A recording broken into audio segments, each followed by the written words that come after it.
downtown. It is simple and clear as day. It's for public transit. You got streetcar tracks, subway lines.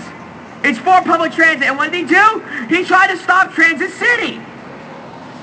So we stopped the expansion. At one point, we had a plan to put a subway. It was either subway or RT. I cannot remember exactly. From the airport. Yeah, that's right. Public transit to the airport. Rapid transit to the airport. All the way to Kennedy. Along Angleton. What did he do? Cut it down. And now what do we have? A shell of its former self where it only goes to Black Creek. And it completely lost its entire purpose. And we spent even more. We had to do two environmental assessments because the process was stalled so much. That's even more money wasted. That's your tax dollars going down the shitter. Well, actually, no, that's probably him rolling around in the ground. Your tax dollars going down the shitter. And what has Ford done against people who spoke out against him? He's had them arrested. A few months ago, there was a reporter reporting on Ford trying to buy some public land in the name of security. What happened to him? It's intimidated by Ford, assaulted, had his phone stolen, and then was later arrested by Toronto police. All because he wanted to report on a story and wanted to get a little closer. Ford alleges that he was snooping in his backyard. Well, guess what, Mayor? No matter what, he was still on public property, so he had every right to be there. So what you were doing was intimidation of the press and stifling the Canadian Charter of Rights and Freedoms as we know it. From what I remember, that's a crime. So why haven't you been arrested? Get an education. Now back to the provincial government. We have the Orange scandal, where you had the top chiefs of Orange, McGinty and the top chiefs of Orange, taking money from Orange and following it into shadow corporations so they could profit from it. And what happened? The upgrades to the choppers didn't happen, and multiple people died because they just couldn't get to the OR fast enough. People got in accidents on the 401. That could have been your wife, could have been your child, your son, your daughter. Could have died because some assholes wanted to get more money. That's a crime too. That's stifling funds. That's theft. Why are they in jail?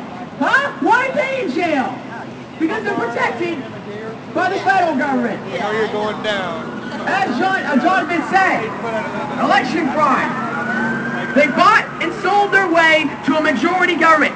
A majority government, when you think majority government, you think that almost all the people said they want this government. Well, guess what? Guess what the popular vote was? Less than 30% of the popular vote was for the Conservative Party, yet they have a majority government. Does that sound like a majority government to you? No! Less than 30% is not the majority, especially when voter turnout is less than half. So you have half of 30, that's 15%. 15% is not a majority. That's a very shitty minority. That's a pretty damn shitty minority, actually. At that point, you would only have like 10, 15 seats. How many seats do Conservatives have right now? Jonathan, how many seats do Conservatives have right now? Rough estimate. 156? 156. Not 15. 10 times that. So when you have 50% of Canada saying they want your government, somehow you get a majority? Doesn't sound like a majority to me. Especially when you have protests all across Canada trying to get you the fuck out of your damn office. And I actually do represent another piece of activism that actually isn't popular in Canada right now, even with the major protest movement. That's firearms rights. A lot of people think that guns cause a lot of problems. Well, I say, yes, guns cause a lot of damn problems. You saw the Danzig shooting. What was it, 24 people wounded, 2 dead?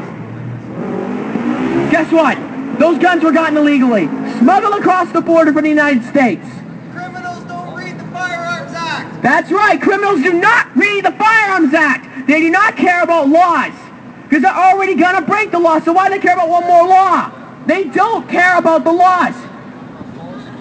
Yet, the Harper government insists, the Harper regime, thank you, Jonathan, Harper regime, they insist they're pro-gun. They got rid of the long gun registry, which I am in favor of, considering when's the last time a 7-Eleven was holed up with a hunting rifle? They use handguns, sawn-off shotguns.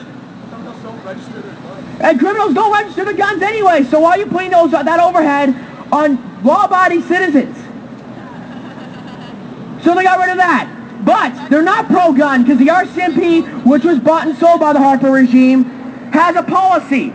There is no protection of firearms, so the RCMP at any time can just point out a gun and say, that's banned. You can't have that anymore. They've banned over 350 guns that are illegal in European countries. Semi-automatic rifles, shotguns, stuff that was actually made for civilians. Take the Walther G22. It's a 22 caliber carbine with a couple of rails on it, made for taking down rats and having some fun at the range. It was banned because, quote, it looks intimidating enough to cause distress. That's right. The gun was it looked so scary, yet could not do as much damage as your hunting rifle. What kind of bullshit is that? When you have a hunting rifle, it's more powerful than that gun, but that gun's banned and you have that gun. Hey, John, explain the importance of the American Second Amendment. And the Second Amendment of the United States, we need an equivalent here. Because the American Second Amendment was not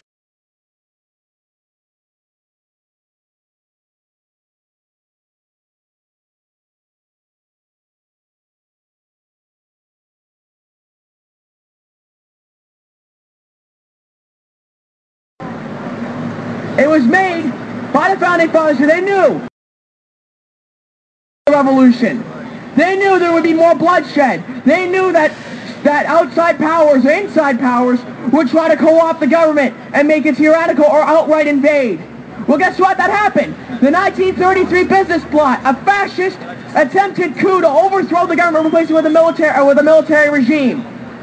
The Japanese invasion attempted raid on Pearl Harbor. Both times where the Second Amendment could have been necessary and could have been used. And at one point, it was actually used. It was actually used after the Revolution in 1945. A small town, I think it was in Arkansas,